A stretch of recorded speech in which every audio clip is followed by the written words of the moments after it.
Welcome, Vols and Lady Vols, to Power T Talk. From the Cathedral of Neyland Stadium to the fanatical landscape of college sports, we're breaking down the plays, the players, and the pride of the Southland. I'm Daniel, your host, here with my comrade and co-host, Zach. Grab your orange and white. Let's run through the T. It's time to give our all for Tennessee. This is Power T Talk.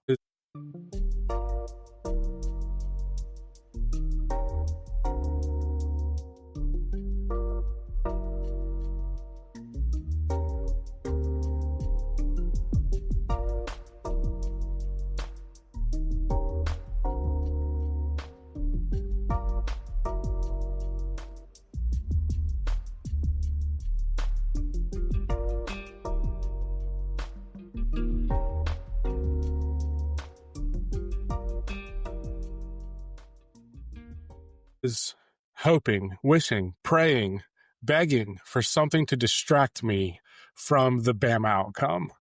And luckily, as a Tennessee fan, I got something. How lucky are we that we got some news to distract us from the Bama game that we'll get to eventually? Yeah, Jacoby Gillespie might be the SEC preseason player of the year. Yes, right? exactly. Yeah, that was We're the shifting news we were gears. getting ready for basketball season, right? Yeah, the whole, hey, massive news about another really successful coach in another sport. There wouldn't be any leaks or smoke, or especially not fire where there is smoke on the third Saturday in October, except for that's exactly how it would happen if there were actually credence to it, and it turns out there was some. Do you think some Giants person, the San Francisco Giants official, is a Bama fan, was like, what if I tried to recreate Shiano Sunday? Wouldn't that be fun? The only other thing I can think of, and it pains me to say this because he's one of my favorite players of all time, is we did beat Florida State to win, and Buster Posey did go to Florida State. And What so a grudge. maybe this was his way to exact revenge in some way on Tennessee, and specifically the Tennessee baseball fan base, and really diabolical work by him. What a 27-year grudge. Yeah, I mean, Tony Vitello, the most successful Tennessee coach since Pat Summitt, decided he wanted to do something that's never been done and go be the manager for the San Francisco Giants. And it leaked about 3 weeks ago that they'd be interested in him, and we all laughed. So apologies, Ken Rosenthal. We should not doubt you, but I'm still shocked. I'm completely surprised this happened. Not only that, not even necessarily that he left, but the fact that he's taking a pretty premier Major League Baseball job, and the fact that this is the chance. He's the first coach who's with no pro experience taking a Major League college job directly from Major League Baseball job directly from college, excuse me. And Tennessee is now going to need to find a baseball coach in October. And I also think about 2014 when we first started this podcast, would we had ever talked about the baseball coach? I think we would have talked about it offline, but that was not suitable for air at that point. The interesting thing about the Tony Vitello era is, I think part of the reason it feels sudden. It feels like, oh, hold on, we were just starting a climb here. We were just now one of the premier ones. We were at fighting weight against LSU and fighting weight against Texas and Texas A&M and those other big programs. I think the reason it feels so strange is, and I have it in my brain this way too, is you almost don't think of his era starting until 2021. Because the 2020 team was so loaded and promising, and it just got zapped right out of thin air. And so it's almost okay, that's when the promise started. And then obviously we had all kinds of fun and shenanigans since then, and tons of success. But it almost feels like we got a really good season stolen from us, and then we really got to ramp up. I think all of us are probably discounting kind of how long he's been here. And basically since we started getting really good, he has been, I think, maybe inarguably the best, especially young coach in that sport. And with as much attention as that sport is getting in recent years, that's going to make you want to bounce a little bit. Perfect storm when you really look at it. A young guy with everything in the world to prove, who took every perceived slight he ever had in his life, coming to a school that was desperate for a good team, not just a good basketball, football team, just a good team in general. A guy who literally revived a program that was dead, which is insulting to the dead. That's how absolutely awful the program was. They didn't make SEC tournaments before he got there. That's how bad the program was. And his second year, he got them to the NCAA tournament. People forget that 2019 team that most people thought was like, this is going to be a 5-year job. He got second year to the NCAA tournament and competed with a really good North Carolina team. I think North Carolina made the College World Series, if I'm not mistaken, that year. So when you consider that, when you consider he's won the first meaningful championship since 2008, and I consider the big five, like women's basketball, women's softball, football, men's basketball, baseball. Those are like the big five college sports. You take that and the fact that Tennessee's been the best program since 2021 in college baseball, when they had not been a power, even when Delmonico had it going. It wasn't like they were winning 50 games a year. And I just cannot. I remember in 2011, I went to a Tennessee basketball game against Georgia. It was late February. If you brought your basketball ticket, you could go to the baseball game, which was an hour after the basketball game ended, and you get in for free. There was not 300 people. I would say a fifth of them were Tennessee family members of players. And now you're talking season tickets that are 5 digits. Like, that's how incredible Vitello has been. And I wrote a post last year. I said, he doesn't have the off-field contributions that Pat and General Nealon did, of course, but he deserves all the accolades with the on-field success, considering what he did in the toughest conference, too, in the SEC. And it sucks he's leaving. I'm happy for him. This is an incredible opportunity. It's never been done. I think the last guy was a 15-year Yankee bench coach, took 1 year in Florida State, and then went back to be the manager of the Yankees. Like, that's the only other guy who's done it back 50-something years ago. I don't think it's going to work. Maybe we can talk about that after your point, but I'm happy for him. He deserves this opportunity when you consider how incredible he's been. Yeah, some people are kind of taking that you're either a ball or you're not quote and applying it to him and go, oh, look how he betrayed us. And some people are blaming the athletic department because they ran him out of town. None of that is true. He got an incredibly unique opportunity and he took it. And it sucks that it's October. Don't get me wrong, but I can't hold any ill will towards him. I mean, he won a national title and it's one of my favorite moments as a ball fan of all time. Flags fly forever. And that's in addition to all the fun and antics that we got to engage in, flags fly forever. And that's kind of the start and the end of the conversation for me.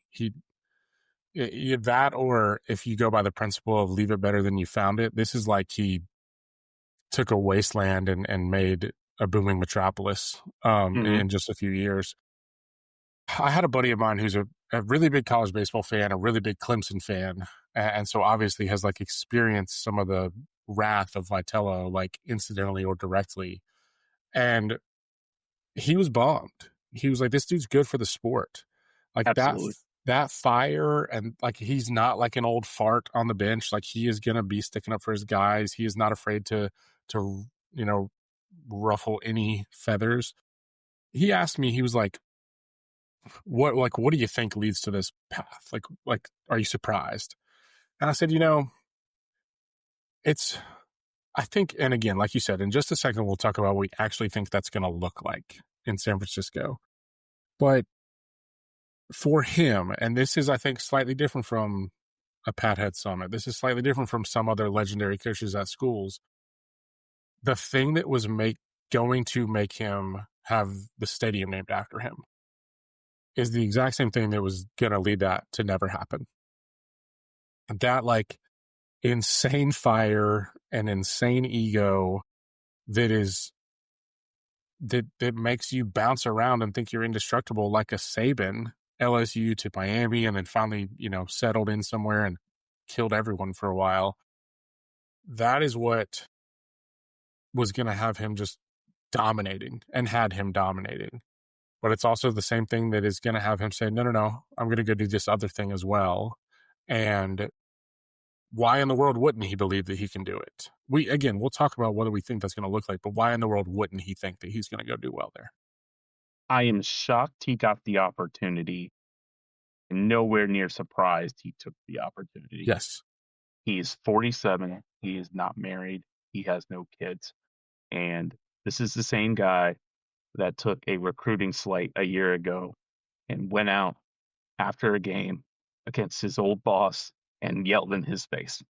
He takes every perceived motivation and slight he can to fuel him, and it has made him a legendary college baseball coach. I can completely see why he would take this opportunity. In terms of what this, like with the athletic program, there was the Danny White press conference, which did not go well. Apparently, I have not seen it. I just saw the quotes. I don't think any of the motivation, or at least the main motivation, maybe like 5%, was squabbles with the AD. I think this is just an opportunity to do something that's never been done. And probably, knowing Tony just as a personality, not personally, probably somebody made a comment a couple of years ago that said, yeah, no college coach will ever be a major league manager. No one can pull that off. And Tony Vitello said, how dare you say that in my face? I'm going to prove you wrong. And has held that in for a couple of years. That's the kind of guy he is. Like I said, I'm not surprised he went after it. And 8 years is a long time to be a coach. We live in a different age now. And I think that needs to be stated because, and he had every right to leave. And it sucks it's October. Like, I think that kind of makes people mad.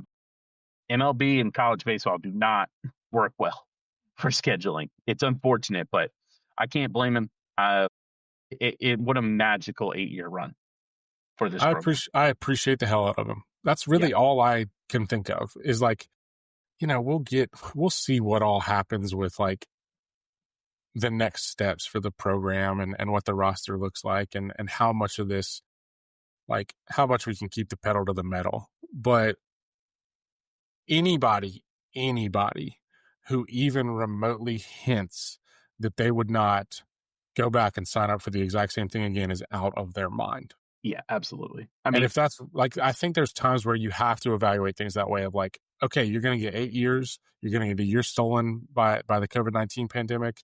And then this is what you get, no more, no less. Anybody who's not running to sign up for that is doing it wrong, in my opinion.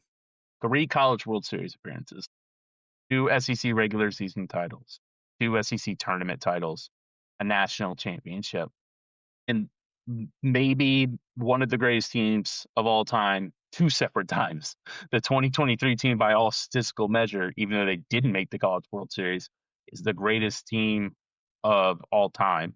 The 22, excuse me. 22. And the 24 team won 60 games, which I don't think had ever been done in college baseball, if I'm not mistaken. So yeah, that's one run.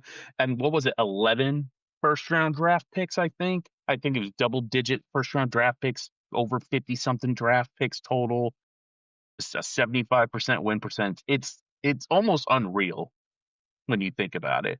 Yeah. Like the fact that, especially in the SEC, it's one thing to like do it in like the ACC where, it's been Florida State, or in the Big 12 where it was Texas for all those years, right? The SEC has produced national champion after national champion after national champion in the last 15 years of baseball. For him to do that and not have like a benefactor and have the success he did pre-NIL and transfer portal, by the way, he was building this thing correctly. It's unbelievable. And I hope that doesn't get lost with everything that's kind of going on, that we should really appreciate what he actually accomplished here at Tennessee.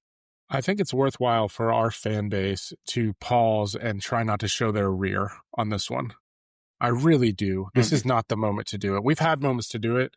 This is not the moment to do it. I also think if I really am turning to like my MLB analytics type brain, and I know you share the same kind of approach to thinking about the game, I don't know what the heck it's going to look like. I mean, we see these sexy manager hires all the time. And that's not a comment on Tony Vitello's looks, although he's obviously popular in that regard. But more like he's the Craig Counsell, he's the David Ross, and I mean, these things are pretty hit or miss. Like Craig Counsell was the greatest manager of all time for the first little bit, and then halfway through the season, every single Cubs fan wanted him gone. And then they caught hands from the Brewers in the playoffs. It's just like this does not have as electric of an effect on a team's outcome because there's 9 million other factors that have way more of a direct effect. And we're keenly aware of that. I don't know any San Francisco Giants fans to talk to, but they went 500 last year, 81-81. It's a very easy barometer to see if he pops in one direction or the other. I don't think he's necessarily going to have a negative effect, but it's not like they're going to win 104 games because of the manager.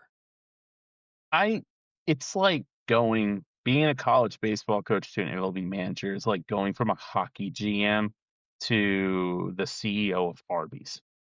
Like that is kind of how I would put it. They are such completely different jobs. They're not even the same sport. This is not football, where if you are the best play caller, that translates even if you're not great with people, or in basketball where like you can teach fundamentals and skills and watch film correctly, that translate, or even hockey. This is a completely different sport. He has and the fact that the Hall of Fame 3-time World Series catcher hired him just really surprises me. I know. Like that, I could see like some 35-year-old like, economics major who's like, I believe in the power of positivity, and Tony Vitello is positive. Let's hire him. Like I can kind of see that, but like the fact that Posey did it just really surprised me. And look, I watch. You and I are baseball nerds. We watch hundreds of baseball games a year. Our team, not our team. We watch playoffs. There is not anybody you could even remotely say acts like Tony Vitello that is currently a Major League Baseball manager. Maybe Aaron Boone. Like that might be the only one, but even so like it's not so different to me. It is, and that's because Boone's just feisty with the managers, like that, or the umpires. Like that's really it. In that type, how Tony manages the energy that takes, the mental fortitude, the mental energy, I don't think translates to a 162 game schedule. You have to have really good, I don't want to say emotional intelligence because I don't know Tony. That's not fair. But you have to be really balanced. You cannot be high octane all the time. And some of his decision making is college baseball decision making. Now that might change, but we hear these rumors he's mad that he lost $250K in the revenue share. And then it's like, these analytics guys make your lineup cards. These analytic guys give you a cheat sheet, a flow chart on what bullpens you're going to use. I don't see how that's going to flow with him. And maybe I'm wrong. Maybe he's more adaptable. He just hasn't had to show it. But I just do not see how that's going to work at the MLB level. Like so I've seen some people be like, oh, it's going to be Nick Saban. I think it's got a chance to be much worse. I think it's got a chance to be Steve Spurrier. Like that's what I would compare it to, where it's like, this is just totally different sport than what you're dealing with. Posey is either like a very strange person to hire him or the only one that would, because I mean, I don't think they're similar personality wise, but Posey played college baseball, was like one of the best ever to do it, and played for one of the best college baseball coaches of all time at Florida State. And so maybe he's like, listen, if this path can't translate, I'm willing to make that mistake. Like, he might be sitting there thinking for years now that Mike Martin would have been a great MLB manager. He just never wanted to do it. He wanted to be at Florida State. And so it's like, okay, let me get the young, slightly fiery version of Mike Martin and bring him in and see what happens. And who is my age? I think that might play a part. They're right around the same age. He has more cash than anyone. He won 3 World Series titles with that franchise and was the best player on all 3 of them. That brings a lot of weight. Yeah, and so I don't know. It's one of those where, like, I mean, I have a Major League Baseball team who's actively trying not to win, and so right. I'll watch some Giants games and see how they look, and watch him yell at umpires, in game 47 or whatever. But what you pointed out, and kind of how we're thinking about, like, it's not that we have any problem with what he did, but just lukewarm on what it's going to look like. as in like this could be a 3-year run. I do think that I am prepared for, I imagine you are as well. The pain is not him going to the Giants. The pain is when he's in, I mean, I don't want to say it, but the pain is when he's in like Austin, Texas in 2030. Or Fayetteville, Arkansas. Or Columbia, Missouri, if they ever get it together. His alma mater. Exactly. That is the actual thing where you're like, oh, crap, that path is not fun. I want to shout out our boy T. Brown for making the comparison, who has hosted this podcast before, saying like, hey, this has got a chance to be Nick Saban 2.0, where it's like, oh, God, thank God he's out of the SEC. And then 3 years later, you turn around and go, what is that ghost doing there? Hold on just a second. Why is he at a better program? Oh, that definitely we have to really, really hope that he loves the West Coast. Yes, or maybe go revive USC. Go to Clemson. Go to Clemson. That's fine. I don't care. Like I know it's the South. I don't think I could handle that. Okay, maybe not. And go Boston College.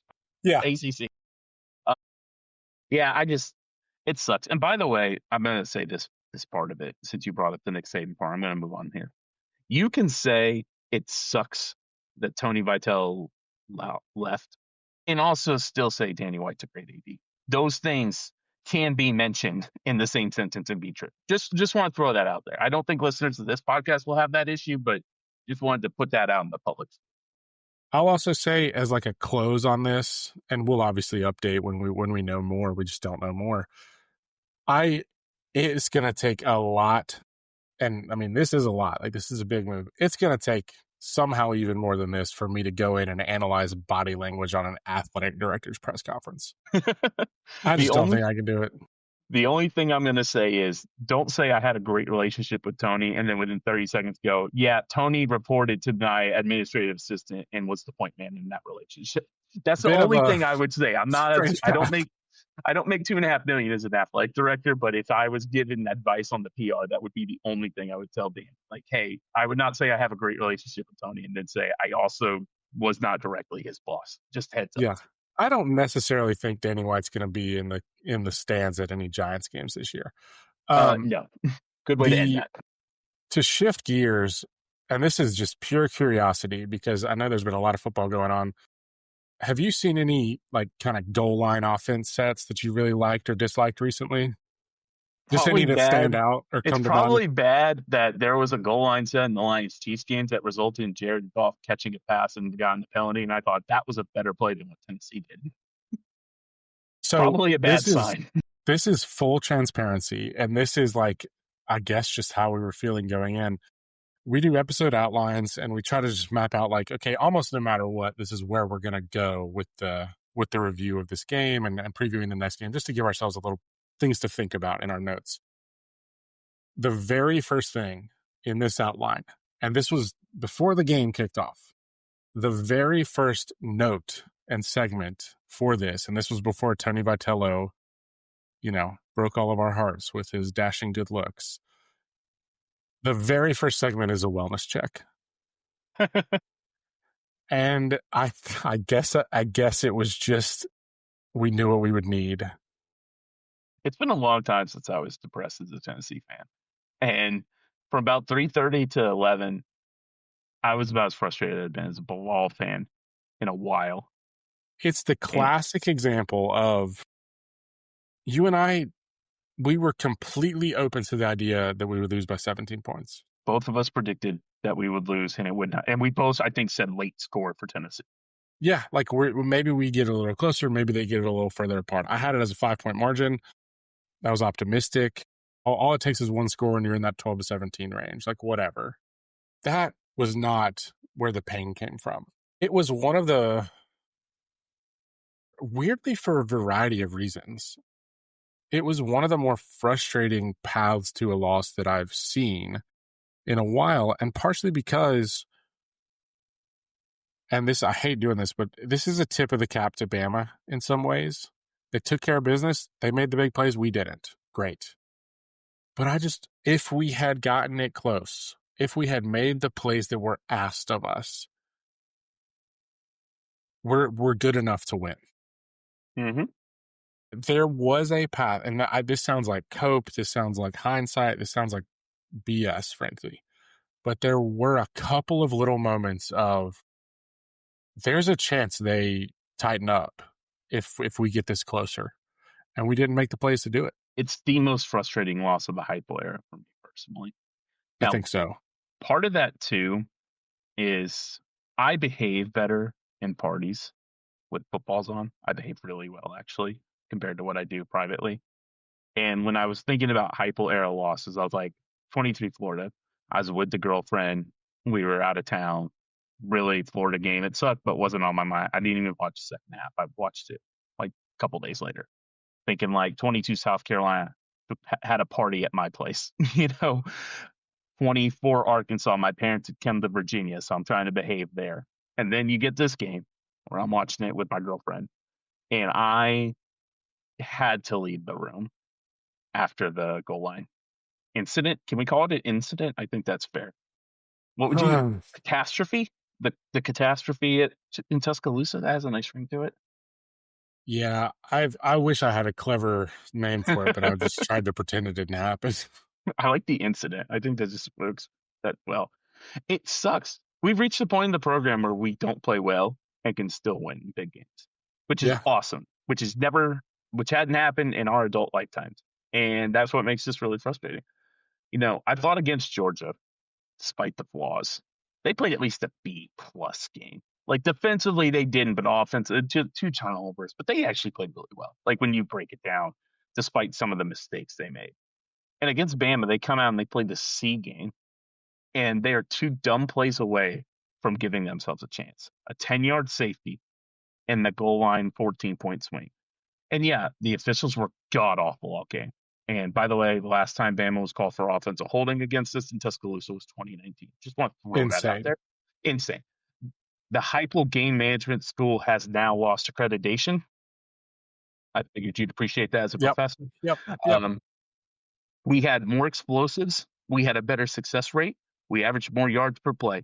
We crushed them on 3rd and 4th down. We stopped half their runs, which means 2 yards or less on all of their runs. And yet, 2 plays in the first half cost us the whole freaking game. And the best way I could put it is this team cannot play complementary football under any circumstance. When you lose a game by 17, you're trying to convince people you were in, and everyone's basically doubting you because they see the margin on the scoreboard, and you're trying to convince them. And your main argument is like, no more than you've ever seen 2 plays swung 23 points. Mm-hmm. It's very rare because, I mean, part of college football is like we did it at the very beginning of the year. Schadenfreude, you take pleasure in other people's pain. That's part of the gig. I had multiple buddies who were kind of flipping between games and, this is a big drive right before the half, who just sent me like apology texts. I had a buddy who he's a Notre Dame fan, so he was flipping between USC and Notre Dame, and then Tennessee and Bama, and he like gave like, "Oh, this is interesting," and then 4 minutes later he said, "Oh,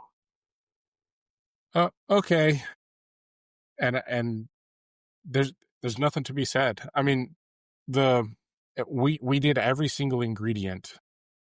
Again, besides making the big plays that were asked of us, every single ingredient that was asked of us. They're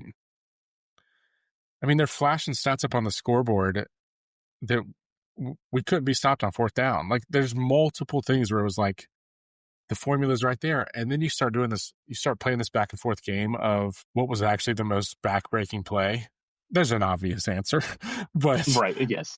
In the overall flow of the game, it's like, okay, this already happened. Let's put it behind us. What can we do from here on out? The Matthews drop, that was when I actually, and it was not, I didn't have evidence of it yet, but I could feel that if we were able to make things tighter, every single thing for them was going to tighten up a little bit, and they could not run the ball. And when you are a college football fan, there's almost nothing like having a lead, but feeling it get a little closer and not being able to run the ball. And if we had just managed to get it there, we would have, who knows? I'm not saying we would have won. Simpson played great, but we didn't make him show it in a moment like that.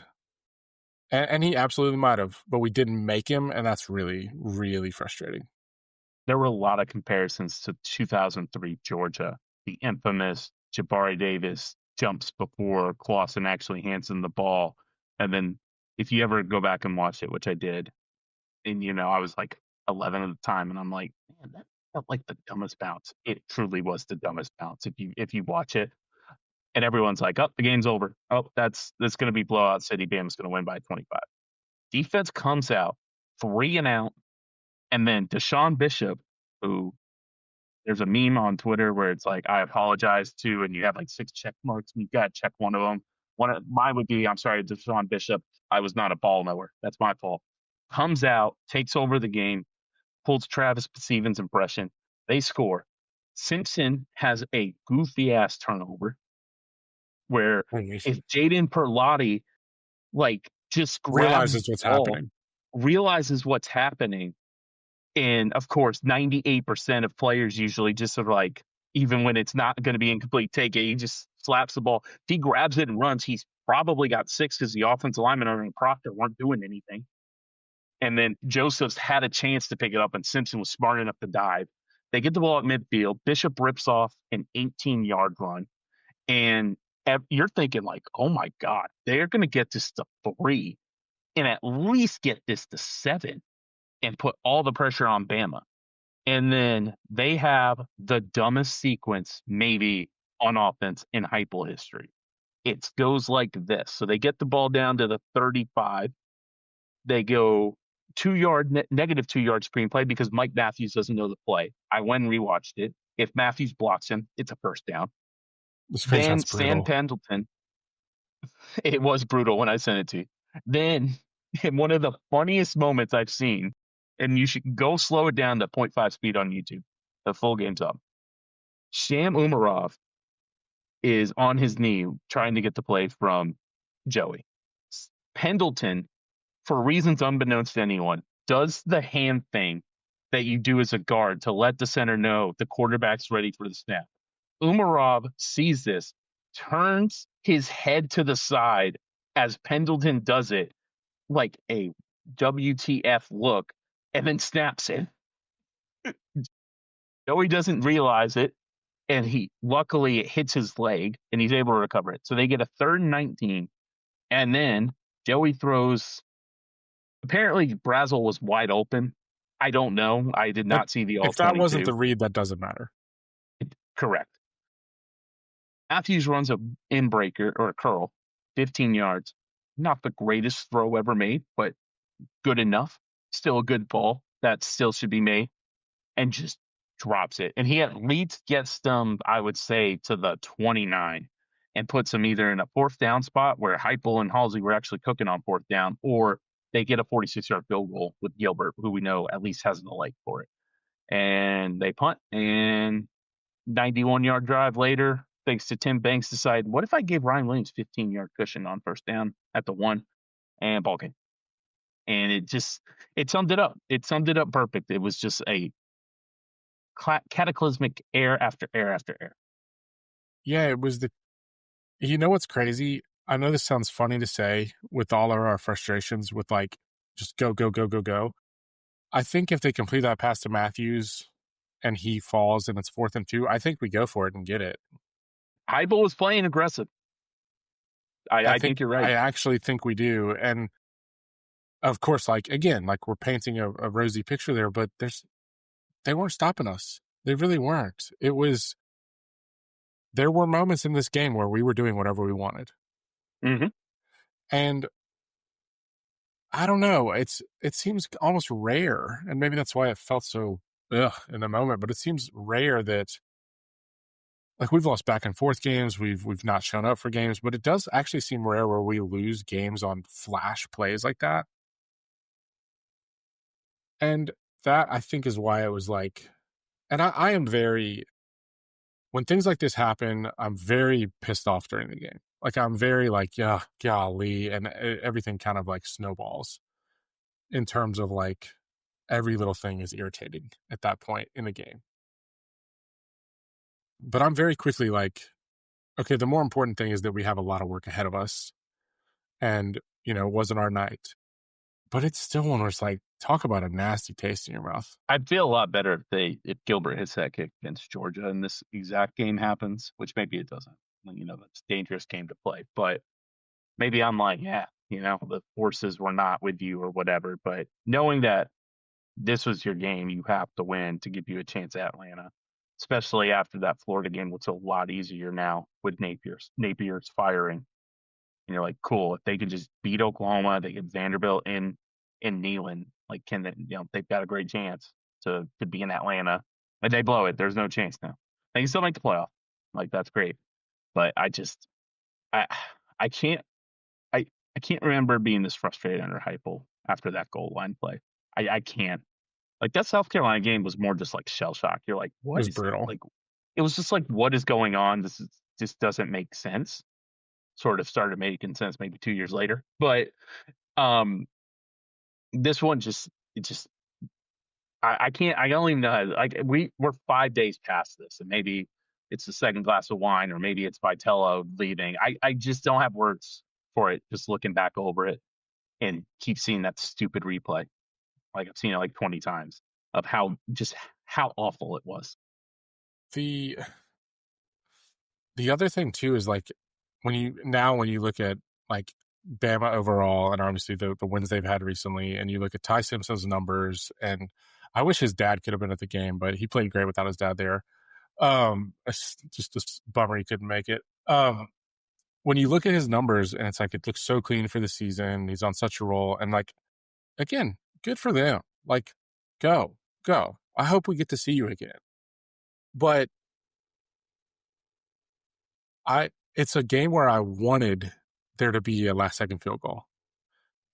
I wanted us to, like, give me a back-breaking drive in the fourth quarter. Yep. Give me a chance, right?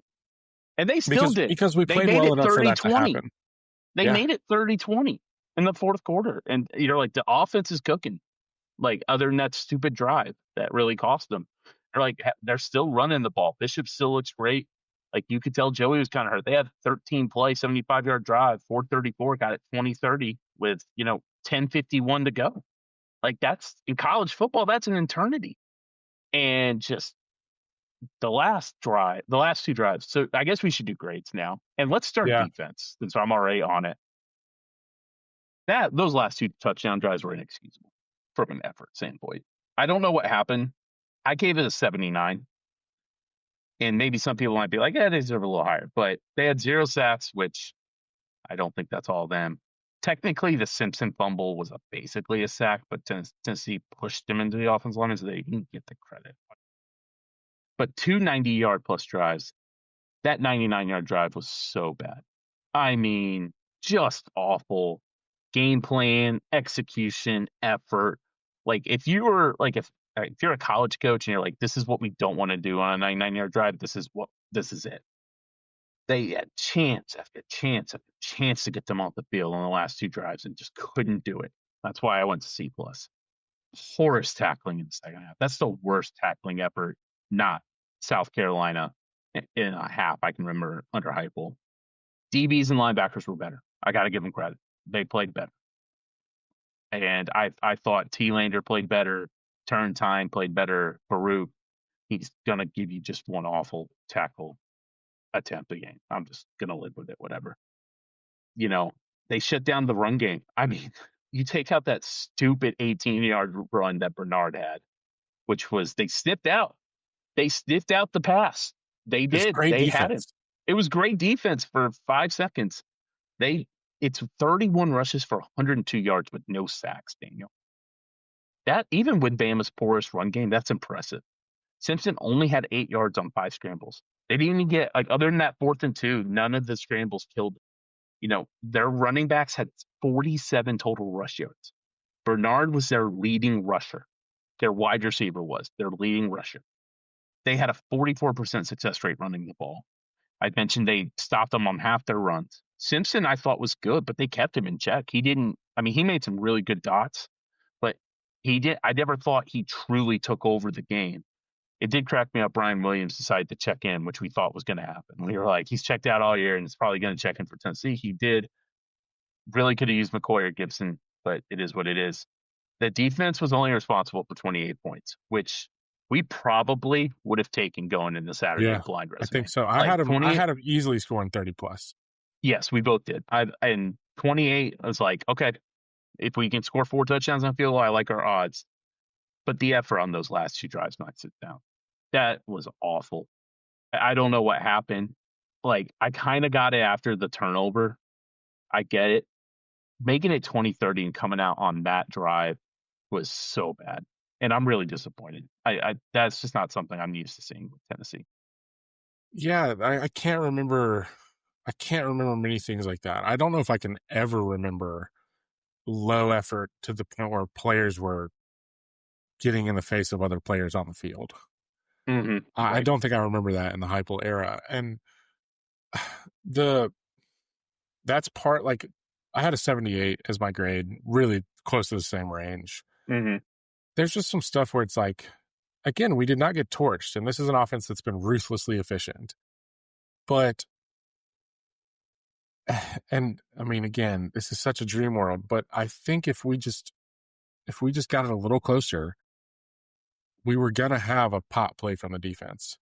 Like that actual sack was gonna come, or we were gonna knock a ball down on a big play, or like a physical, like Simpson tries to force one in there, and maybe Hood comes up with it, or again, but we had him. Like we had the Bernard play that we sniffed out a trick play, and he's 14 yards behind the line of scrimmage. And like that right there, if you just plant him in the ground, is a flash play on defense. And you're still up, and you're still 10 in the third quarter. Yeah. Still 10-point game. Yeah. And so we never had the big one, the big flash play that like our defense created. And then we didn't even take advantage of the ones that were right in front of us. And so it can't be any higher than like C range, even if we're satisfied with it overall. And especially like you said, when you account for the low effort in a couple of moments, it's just one of those things that can't. This is so simplistic, but it's just the fact of the matter. You have two plays that swing 23 points, and then you have effort like that on defense in the second half. You're not winning in Tuscaloosa. You're Well, just and not. you got to communicate. And there were multiple plays on those last 2 drives where it's clear the secondary did not get the right call. Everyone kind of pointed at 3rd and 2 where everyone drops 10 yards. I'm guaranteeing you, I don't care how conservative Tim Banks is, he's not calling that defense. Somebody messed up. And he's not going to be like, and I'm throwing out a name just because we always criticize him. Yeah, T-Lander screwed that up. I don't even know if he's going to play the field. But, like, he's not going to do that. So, down the 15 yards off Ryan Williams at the 1, I had no clue what happened there. That didn't make sense to me. Maybe another miscommunication, but I thought they called a good game. I thought the game plan was good. It's just, I don't know. It's just weird. And I should say not the 99-yard touchdown drive, the one that made him 37. They had him on 3rd and 10. Hood commits an unnecessary pass interference. Yeah, he did. He grabbed. It just was unnecessary.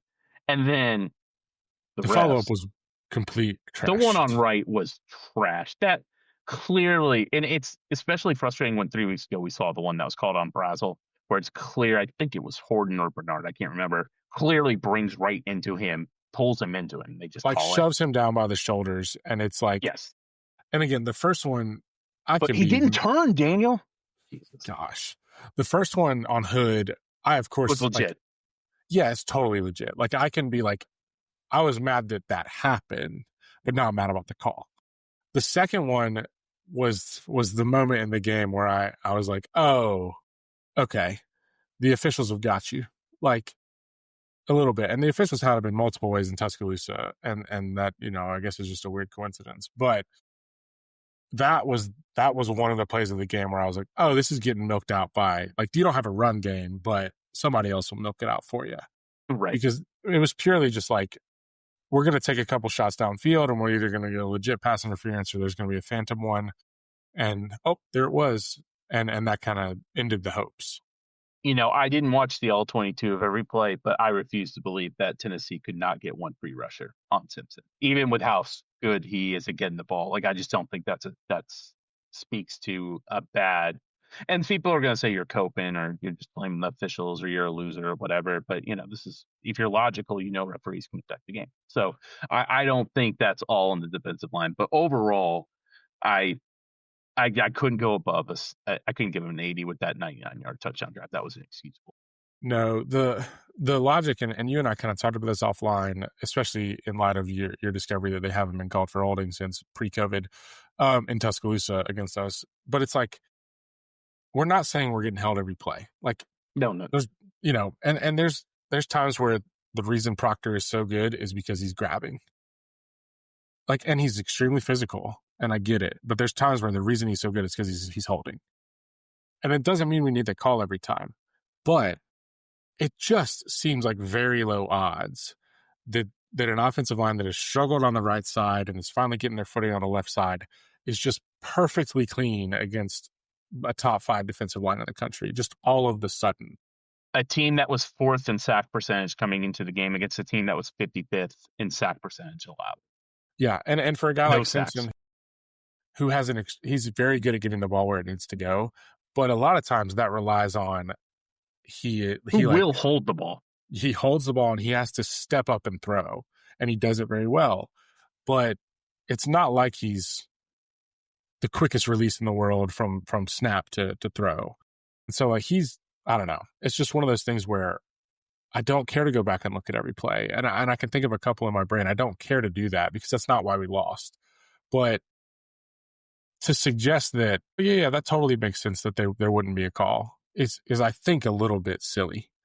When you think about the two units that were going up against each other there.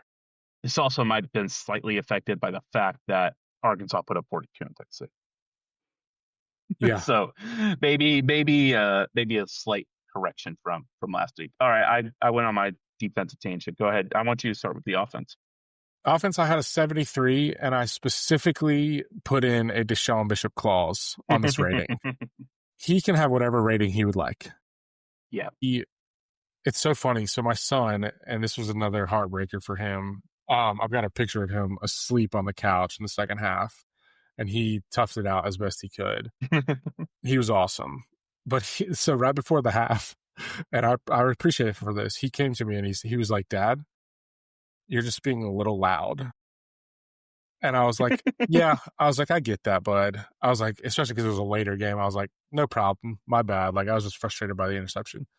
And he's like, thank you. And then we're like sitting beside each other watching the game. Okay.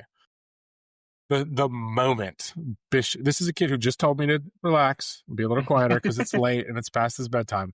The moment Bishop breaks out his long run, this kid is running around the living room screaming to the point where I'm like giving a signal to the neighbors, like, no, he's fine. I promise it's okay.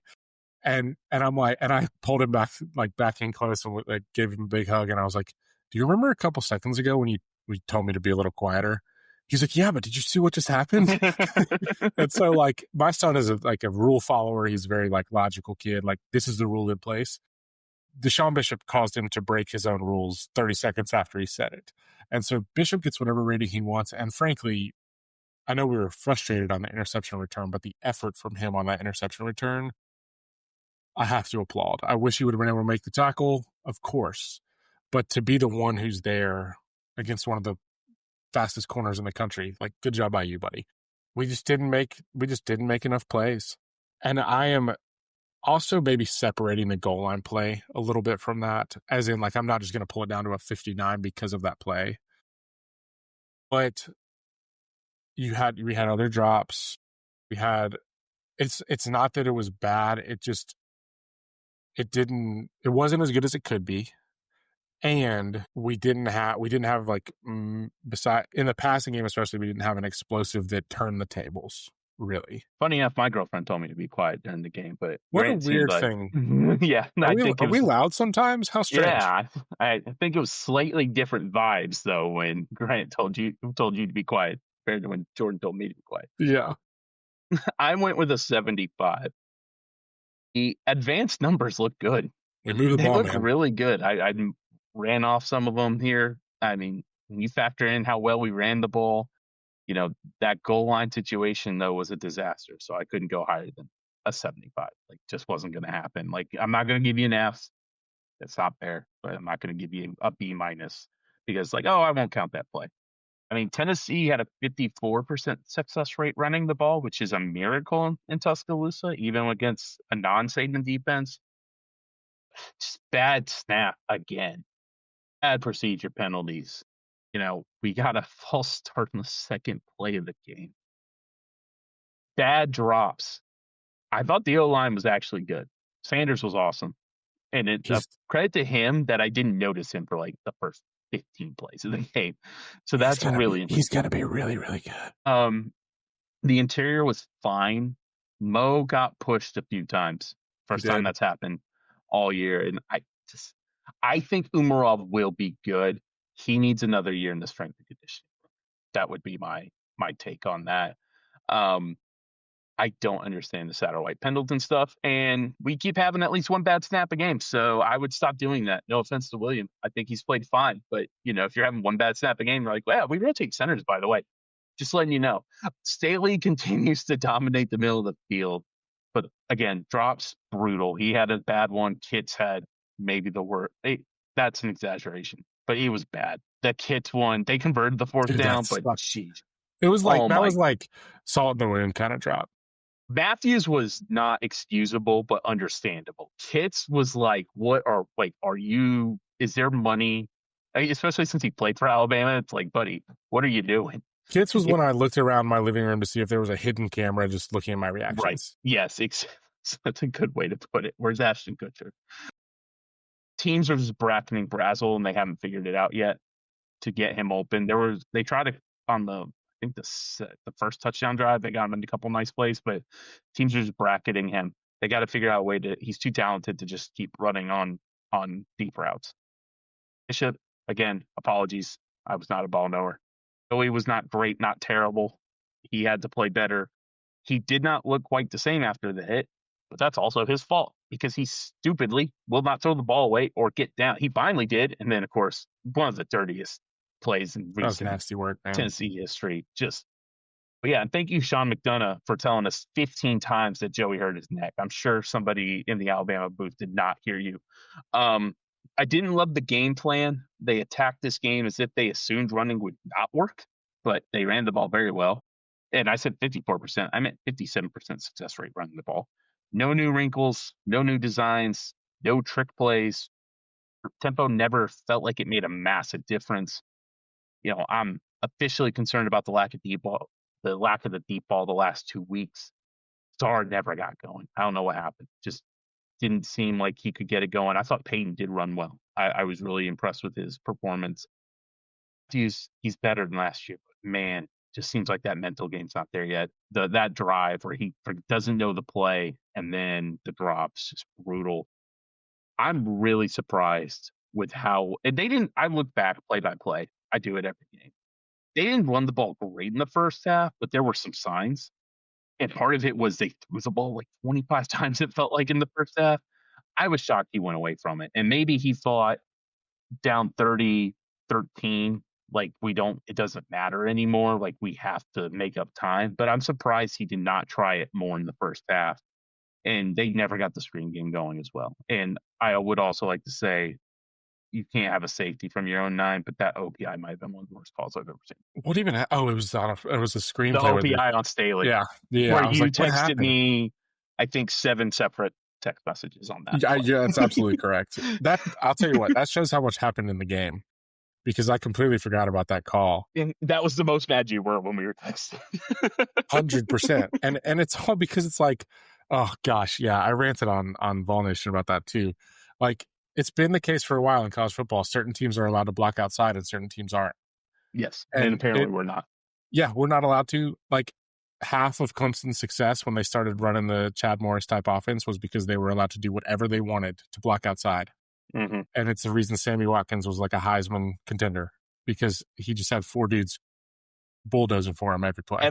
Every coach does this, so I'm not trying to say that Kalen DeBoer pulled nefarious means. That was one he got them pre-game and said, I need you to watch for this.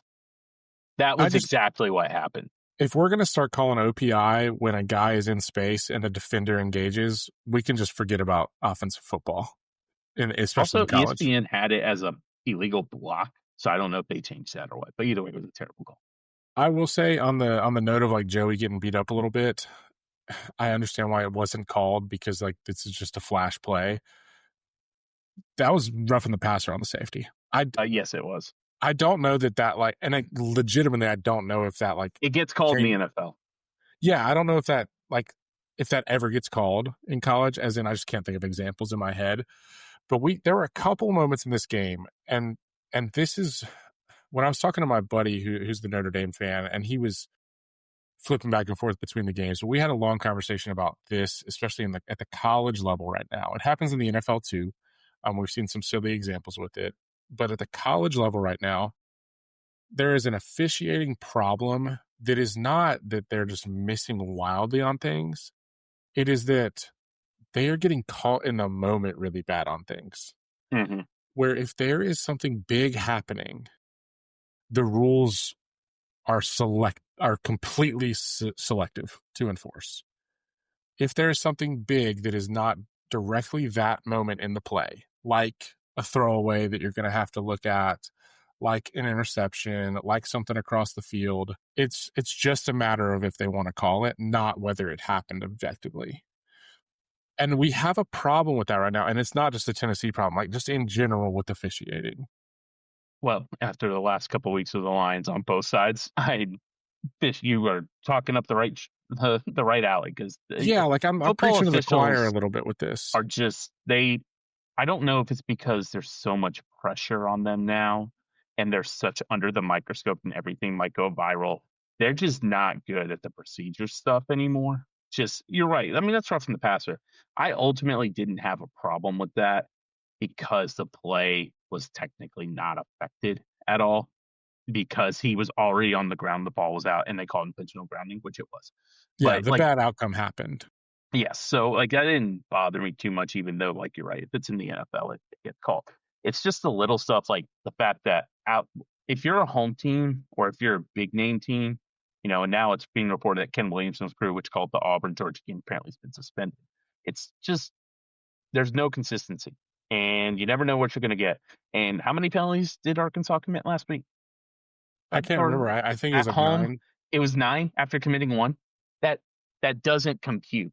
Not in football, like basketball, maybe, but not in football. Like you're either like, and it's just funny that we get caught. How many times do I have to see a false start that isn't a false start on Tennessee? It happens once again.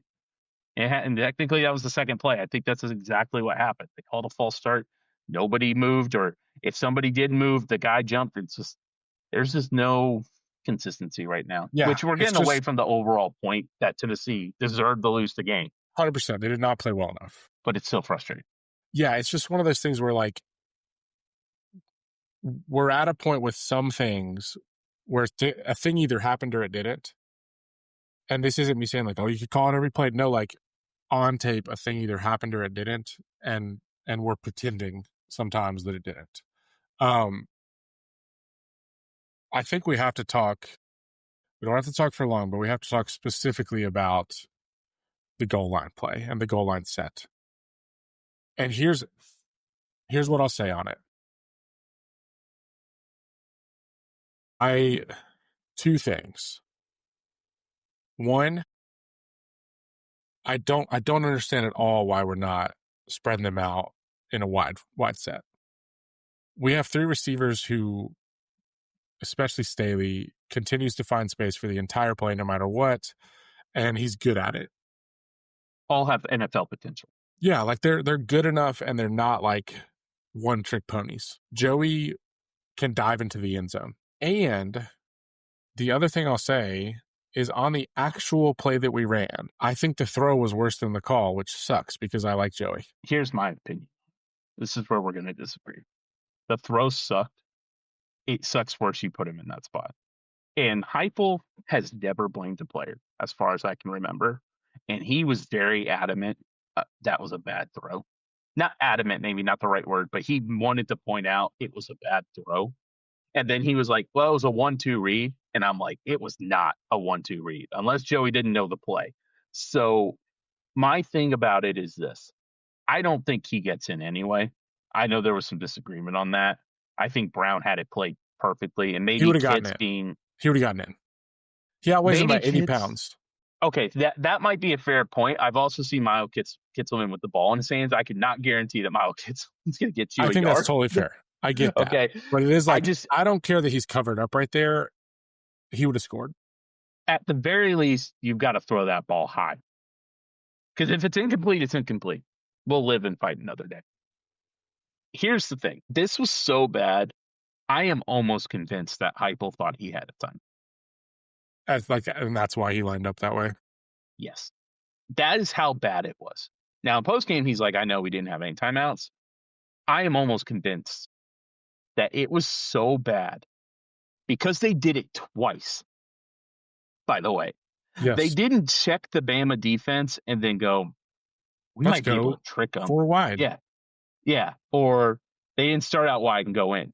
They ran the same exact formation, which tells me, just as a football watcher, you only do that if you have one timeout. And there was a little bit of like a spattering on the interwebs of like, because of the outcome of the play, of like, you would have caught him off guard if you lined up and ran the ball. Still would have been a terrible decision, but it would have been better than what they did. Yeah, outcome-wise, but I don't think there's every chance in the world we get stuffed and time runs out and everyone is calling for his head. I don't know. If it was a 1-2 read, if it was actually reading JVD down to Kitts, it makes more sense to me because JVD was getting absolutely mugged in the end zone. But Joey never looked. No, that's the thing, is I agree with you that I don't think he actually read it that way. It wouldn't make a ton of sense to go in that spot, Kitts to JVD. It would make way more sense to go JVD to Kitts. And he never looked. Right. I just do not understand the logic. And I didn't like Heupel's explanation because when he got asked about it, he kind of just mugged it off as like, well, Joey made a bad throw, which that's not cool on Heupel's end, but it's the first time he's ever done it. So here's the other thing. In that spot, you got to give yourself options. Yes. And give the option to throw the ball away. 1, 2, give the option for your quarterback to take off. Joey can do it. And Alabama did give up a couple big scrambles in this game.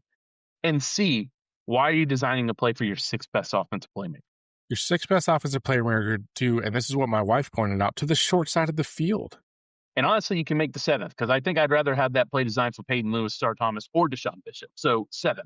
And you're right. They ran short side of the field. So Joey has less room to where if he doesn't like it, he can throw it to only where kids can get it or throw it to the pylon. So that's even bad design. Well, I didn't even think about that. Your wife's a ball knower. She pointed it out right away. She is a ball knower. Like I was very frustrated with the play, but her frustration was like, why are we doing it where we have 2 feet of space? Yeah. The other thing too is we have not run an effective like tight end leak play since like NC State last year. And so it's like you come out in these personnels and like multiple tight ends had catches, just leak somebody around. And again, if that doesn't show up right away for Joey, throw it out of bounds. Or why didn't you run a Chiefs pick within the 1 yard? And if they call it, you get to kick the field goal. That's the other thing I don't understand is like they go in this goal line formation. That takes away a significant portion of what you can do to get guys open, which is running rubs or picks or, I like to just call them like, fake screens like in basketball, like a show screen or whatever. Like I did not, that's the dumbest thing Heupel's done since Mississippi State aside, I will give him that. That was even dumber. At least there was a play call involved here, but it's just like this game management stuff. And I know he's calling plays and we all know it. He won't say it, but we know he's now calling plays. He took that over from Halsey. It's obvious with his sideline what's going on, but he cannot be doing this if the game management continues to be this bad. We have now had 4 games where you're like, dude, you are not managing this correctly, or you can at least second guess it in all 4 of our games that have been close. That is bad. That is not good. And we're in year 5 of this too. The main thing, and I know we're actually both coming from the same like feeling on this, is I think yours is from a like, we never should have been in that formation. We never should have been in that play call. Mine leans a little bit more towards like, if Joey just makes a throw that we know Joey can make, it's a touchdown. That's the thing that sucks so bad. And I know that's obvious, but it's like, I know they were getting the ball. Maybe they go score, whatever. But that was the thing we needed to be like, no, we're here. Like, hello, we are here.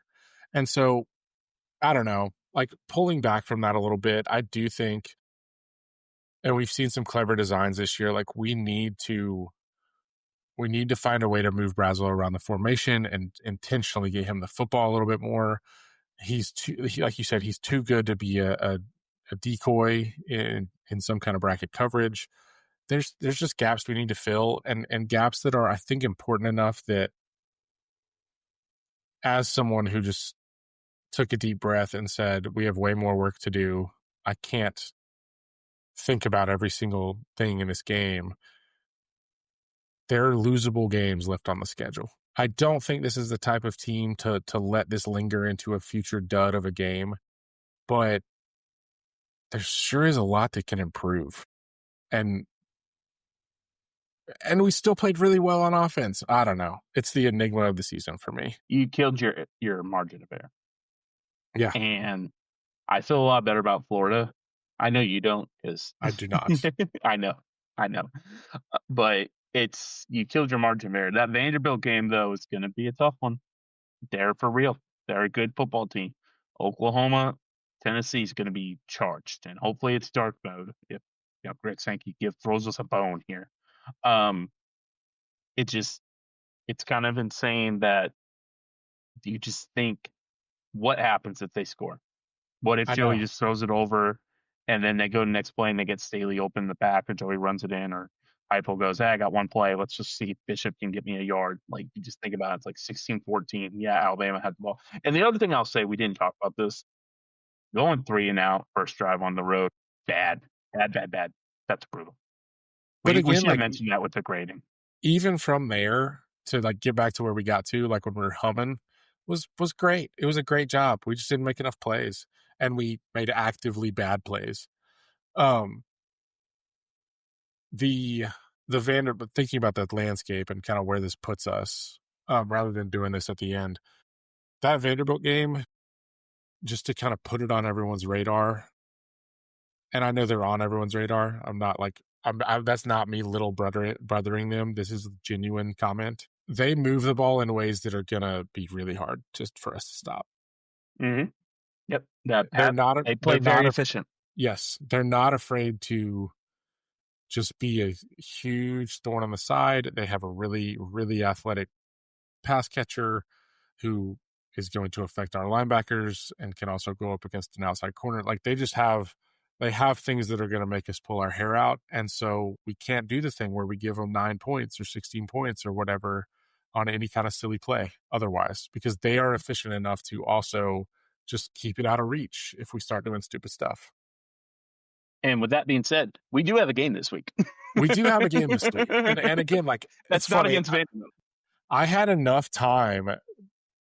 As of like Sunday afternoon, I was in like, I'm never watching that tape. I'm not going back and watching that highlight film.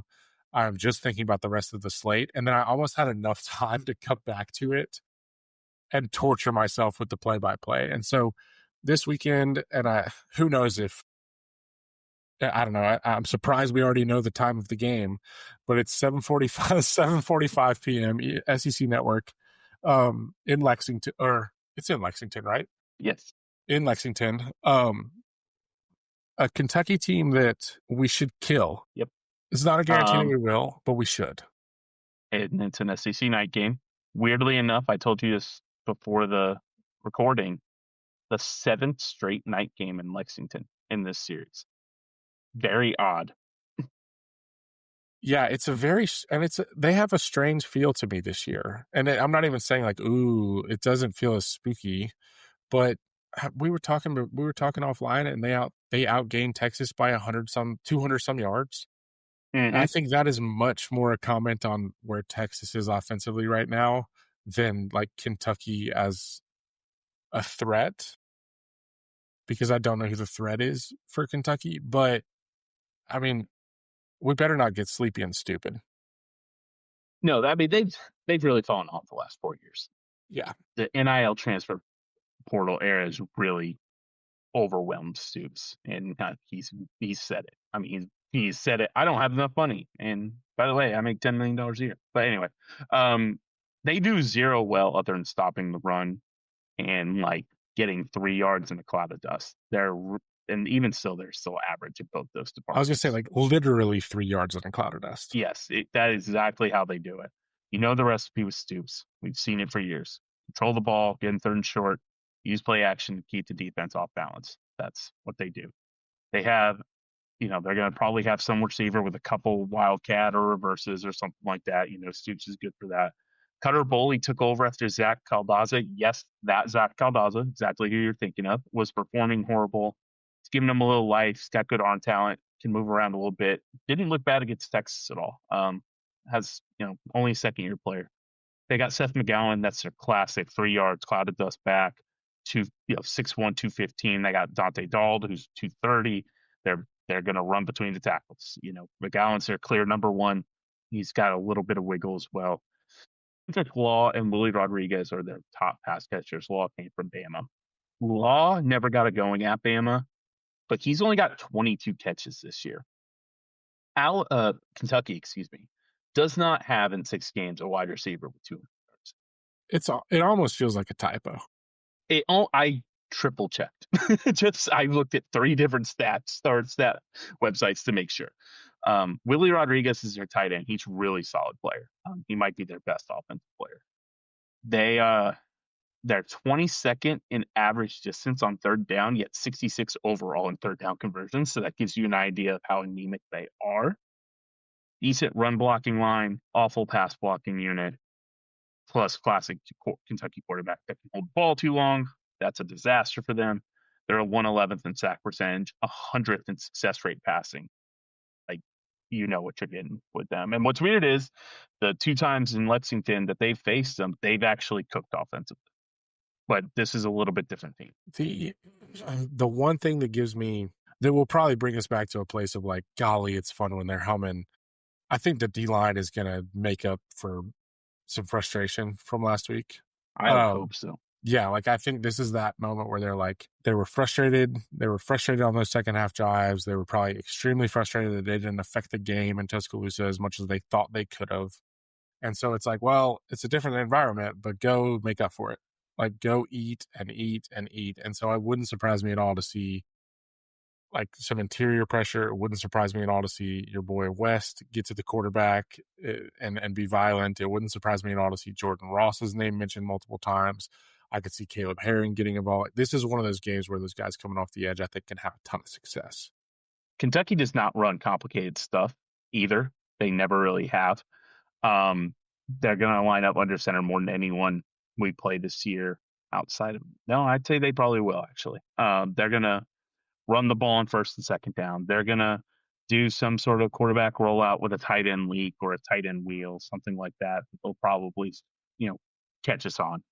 But there is no excuse. If they give up more than 24, barring, some like bad field position, stuff like that, I'm going to be incredibly concerned.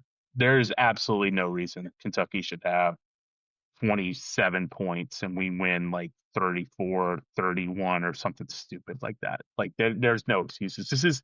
And here's the thing, whatever you want to say about Will Levis, for 2 years, like he at least had the arm talent to make stuff happen. Boley's got a little bit of talent, but it's not anywhere close to this. No, and I think with how our defense, I think, is going to be pretty aggressive. There will be a moment where they catch us on like a tight end streak. I feel like they've done it multiple years in a row. Like it's going to happen. And they have a good tight end. And so like they'll find him and we'll see how long that play goes for. But I really don't expect them to be able to, I mean, regardless of what else happens, I don't think they would be able to keep up with us on the scoreboard. And they have some results this year that indicate like a really close game. And obviously last week they gutted it out as much as they possibly could against Texas and then scared the ever living out of them. But we should go in there and we should throw the ball all over the yard, and we should eat on defense. And then, offensively, Heupel has dominated this matchup when you look at it against Stoops. Tennessee's put up at least 422 yards every game. 2022 was the lowest. He's had a couple defensive scores in this series, so I didn't quite do like the points per game average or whatnot. They put up at least 30 plus offensively in every game. This Kentucky defense is not quite as stingy as we've seen with Stoops in the past. They're pretty average across the board, despite giving Texas all the fits. And at that, hey, Steve Sarkisian said he was hired to be an offensive coordinator, but I might reevaluate some things, buddy. They're better against the run. 42nd success rate's pretty good. 72nd in success rate against the pass. They're in the 50 to 55 range for everything across the board. EPA per play, success rate overall, yards per play. They are not good at getting to the quarterback. They're 79th sack percentage. Their best defensive player is Alex Safari Jr., their will linebacker. Kind of plays like how Arian does. Very explosive, very active, can really stop the run. Got a good pair of safeties in Jordan Love and Ty Bryant. They've always had solid safeties, it feels like. Both can play the box. Both can play the pass like Alabama last week with Hubbard and Sabb. They do something a little different with their corners in college. They actually play boundary, which means if you play the boundary, you play closer to the line than they play the field, which is kind of more safety help. You guard more of the field depending on the hash marks and whatnot. JQ Hardaway is their boundary corner. He's 6'3". They don't really line him up like matchup wise, so I don't think he'll be on Brazzle the whole time. So Brazzle might have some opportunities. Kentucky likes to play everything in front, try and get after you on third down. Like I said, Heupel's dominate this in a variety of ways. They've always been able to run the ball, throw the ball, whatever it might be. So I have a prediction 34-20 balls. I think that's fair. I think Kentucky's going to try and keep it close. What was it in 2021 where they held the ball for like 46 minutes, but we still put up like 30 something? I know Taylor had the pick six, but like it wouldn't shock me if it's like that. If they're like, oh my God, they're 8 of 14 on third down, but they only have 13 points, like going in the fourth quarter. But if this is a one score game, I will be concerned. I will say that. Yeah, I had it as 40-17 balls. And yeah, I mean, we should be able to go and score. And so we'll see if it really happens a lot through the run game and we're, running for 265, then maybe we're not going to get to that point total. But I mean, if this is one of those, it's a one score game or an 8-point game or something, we can just go ahead and expect every single game for the rest of the season to be a one score game. If I'm not mistaken, please correct me. I'm throwing this out to you. I think Heupel's only lost back-to-back one time since he's been at Tennessee. In 2023, I think they lost to Georgia and Missouri back-to-back, if I'm not mistaken. Was that I when don't we think got it absolutely happened. thumped by Missouri? Or maybe it was 21 when it happened. We might have had the non-conference game in between them. I can't quite remember. Missouri beat the ever living out of us, and then we lost to Georgia in significant fashion as well. In 23. So I think that's, at least in the last 3 years, that's the only time it's happened. If they don't come out on fire, if this is 3-3, 7-7, 10-7 Kentucky at the end of the first, I'm going to be livid. I at least get it to 14-3 or something for me, please. At least do that. Or if you get the ball first drive, please score. If you take the ball to start the game, or if they defer, just please do something to show me you're upset or you've got a fire under your ass. That would make me feel better. This should be a get right game because this is the one where you build back momentum after a crappy road loss. You build back momentum before Oklahoma comes to town, because that is suddenly your season when you welcome them to Neyland. A higher ranked team coming to Neyland that you are good enough to beat. This is how you get rolling towards it. The one thing that it shouldn't be a problem for the game, but it bugs me, is Travis Smith is out. Rodarius Jackson is questionable. Ethan Davis is questionable. And so it's one of those where those are the guys that at this point in the season, we need to have them finding momentum. Mm-hmm.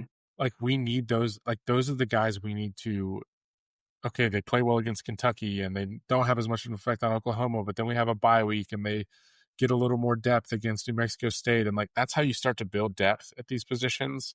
And suddenly we're in this pattern where like Smith and Jackson will have been out like 3 to 5 weeks apiece. Mm-hmm. And like those are the guys who we need to start seeing. And so that kind of bugs me because this is that game where I think they would have maybe gotten on the field some. But yeah, I'm with you. If they get over 20, especially over 24, it better be because we had 40 points and they were doing it against backups.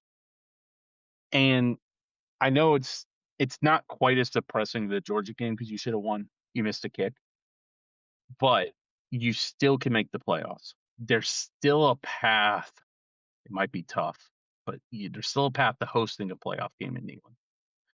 So you've still got a lot of goals in front of you. Considering where we were in April, this would still be a great accomplishment to make the playoffs and also buy back a little.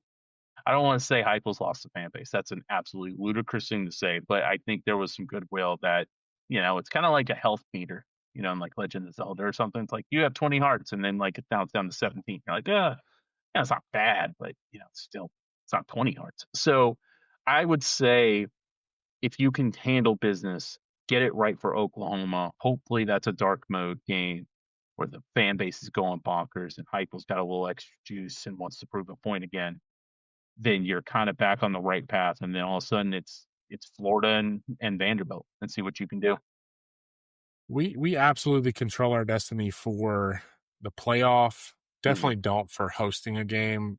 It's a silly little arbitrary line that winds up happening anyway. And yeah, there's a certain fighting Irish in the ointment on that one. Yes, a little bit. And so it's like, and there's frustrating stuff happened really early, and so they're going to get every benefit of the doubt on that one. And so I don't know. It's one of those. It's going to be really stupid if it's sluggish and slow and Brazel doesn't get going and things like that. So let's just hope we see the opposite.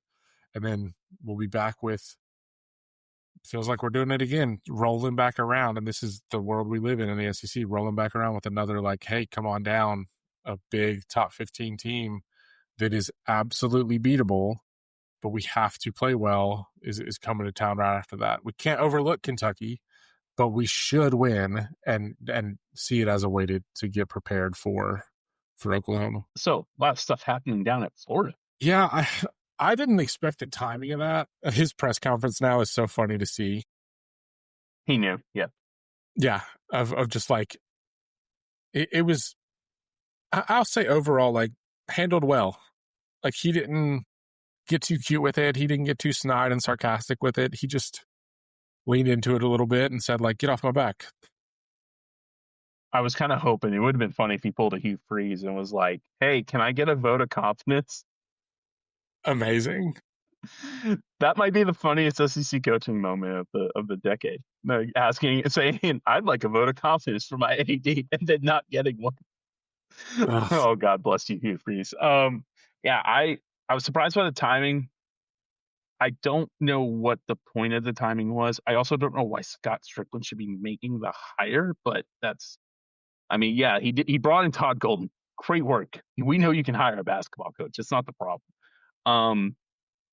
Yeah, I don't know. That this feels like they're in this, like they better get their Heupel. And if they don't, it might be over.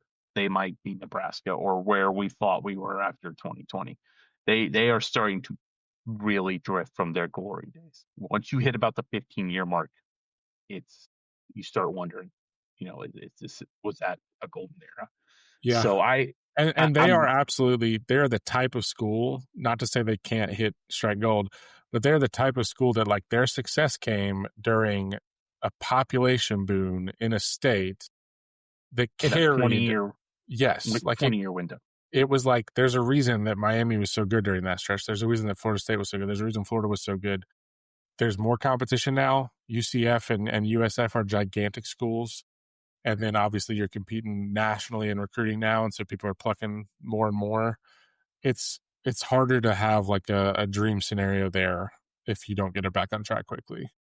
And the coach that got him there was someone who was there as a player. That was his alma mater. I know they hired Urban, but that was a big reason why they were able to get Steve. He was a top coaching candidate and chose Florida because he went to Florida. I really thought Napier was a solid hire. I didn't know if it was going to work, but I thought the process to get to Napier made sense. I still like, could you have just motivated Mullen like that? Like, could you have done something that would have saved it? Because Mullen's such a good game day coach, and he's showing that at UNLV.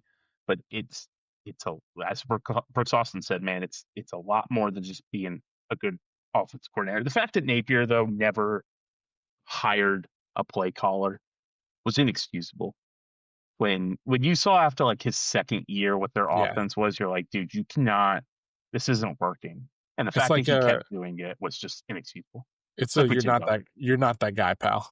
Yeah, you're not that guy, pal. Yeah. The other, I don't know, it's interesting. I was talking to a buddy about, you and I have talked about this, and we were talking about it a little bit when we were kind of comparing the jobs that are open. There's about to be 20 to 25% of the jobs in the entire country open, and that's before people start shuffling and, you know, snatching up everything. I feel like I have a solid name that I can cringe and make work for like one or two of them. Mm-hmm. I don't really have any ideas beyond that. And there's going to be a lot of openings. Auburn's going to open up. They look so bad. CU has about a 25% chance of opening up. No, just, I mean, there's Florida State's definitely going to open up I'm at the end surprised of it the hasn't, year. to be honest with you. Oh, because they said they're waiting. Yeah, well, they're trying to get the money. They're trying to get the funds for the buyout because they somehow have Norvell with a 50-some million buyout. So it's gonna be really tough. Like Golish makes the most sense for them, but I think Auburn's gonna come after him. I think Florida State's gonna come after him. You know, Penn State might turn to him if it gets dicey. I think they want a more proven name, but it's gonna be insane. I mean, it's gonna be. I would never have my notifications on for Pete Thamel, but it's definitely going to be one of those where you put it on for Brett McMurphy or someone like that, because I think the month of the last 2 weeks of November, first 2 weeks of December are going to be like silly season doesn't even cover. So LSU goes Texas A&M, Loss, at Alabama. loss. I'll tell you a sneaky one, Arkansas. I'll give it to him, but it's in Baton Rouge. But Bobby Petrino wants that one. I would say he does. And then the last game of the season, they go at Oklahoma. Potential loss. So they could be 5-3, 5-4, 7-5, 6-4. Yeah. And I don't know if Kelly survives that. He's gone if that happens. Man, that would be insane. And so but again, like I don't have a name for that job. Billy Napier? No, I'm just kidding. Who they wanted, remember? Yeah, there's going to be some schools upset. Auburn, James Franklin, that's probably the best. He's definitely going to get a job. If he wants it. I mean, he kind of has to based off the buyout and stuff, but even still, it's like James Franklin's like your best option if you're Auburn in like Kentucky. Like, why would you, I think Stoops should be gone. But why would you? Who are you going to get if you're Kentucky and you got to compete against Auburn and LSU and Florida State and Penn State and Oklahoma State and all those other schools? Coaches are going to be able to stay this year because of what's going to happen with the offseason. Yeah, I agree. I also think if I could pick one job right now, fired football coach is always the answer. Right, but yes. If I could pick the other job, it would be Lane Kiffin's agent. Yeah, absolutely. I mean, climb to whatever number you want to, buddy. A perfect spot too, because I know they lost against Georgia, is competitive, but they're going to make the playoff this year. They're good enough. I feel pretty good about that, even with some of their schedule still being tough. But yeah, I mean, if he's getting double-digit salary, he's going to get Curtis Ignetti money at this point. They're at Oklahoma this week. After that, they go South Carolina, the Citadel, Florida, at Mississippi State. Yeah, that should be 10-2. Yeah, they've got it. It's all before them. And if Tennessee beats Oklahoma, we will start digging into what we need for playoffs and stuff like that. I will say this: Tennessee 10-2 is getting in. That 100%. Will happen. That's 100%. The thing. That's why we are very confident we control our own destiny. 10-2, field goal loss to Georgia, loss to Bama that people need to look a little more closely at. I'm not worried about that, but just a matter of what the map actually looks like to get there. we'll talk about it after the Oklahoma game. And if we lose, then we won't talk about it. Then we'll talk about other stuff, I'm sure. So it will be, the season's not over. We were extremely negative, and I think we had every right to be for this game. But to kind of wrap it up, the program's not in danger. Heupel shouldn't be on the hot seat. I swear, if I see the mark rate comparison one more time, I'm going to lose it. Like, we can stop that. He's got to get some stuff fixed, absolutely. But I still think if we can get to 10-2, it'd be a great season. A great season. And like we said, at the very top, losing by 17 in this game was absolutely in play. It was just a really frustrating process to get there. I mean, they were 9.5-point underdogs. Yeah. And they scored that touchdown late. It's more hilarious referee stuff there. But yeah, I mean, just they would have matched it. But I think it's just like the last thing I'd say about the game. I just don't know if I'm going to see it in my adult lifetime winning in Tuscaloosa. Like, I know it's going to happen at some point. It's just frustrating that they keep shooting themselves in the foot in these road games. Yeah. The other things on the radar for us, so we'll come back next week with commentary about the game. We'll see if we can fit in any kind of basketball conversation. I think we'd rather have the basketball conversation as its own episode, and so we don't feel like our heads are spinning and we're trying to talk about 6 different really important things. But the exhibition with Duke is coming up. It's close. And so we'll have a little more to pull from. We'll dive into the roster, and we'll let you guys know the timing of that. Overall, thanks for riding the wave of frustration with us this past Saturday. Thanks for enjoying. I know we weren't potting the whole time, but overall, thanks for enjoying the Tennessee baseball era. I'm excited to see where it goes next because we're still a good program. The revival was thorough. It wasn't just a flash in the pan, even if Tony Vitello himself was a flash in the pan at Tennessee. And so I think, again, thank you for going and winning us the title. I'll never Absolutely. not enjoy that. And then we'll see what directions it goes. And we've got other real high potential in those other major sports that you mentioned to talk about. And so we'll keep rolling. Appreciate you guys listening. Please subscribe if you haven't already. We're on Apple, we're on Spotify, we're on YouTube. If we're going to do a big basketball preview, about definitely 1 hour. Signing day is going to be coming up in about 2 months. We've got some plans for that. Maybe a special guest here and there to help with that. So appreciate you guys listening, and go Vols.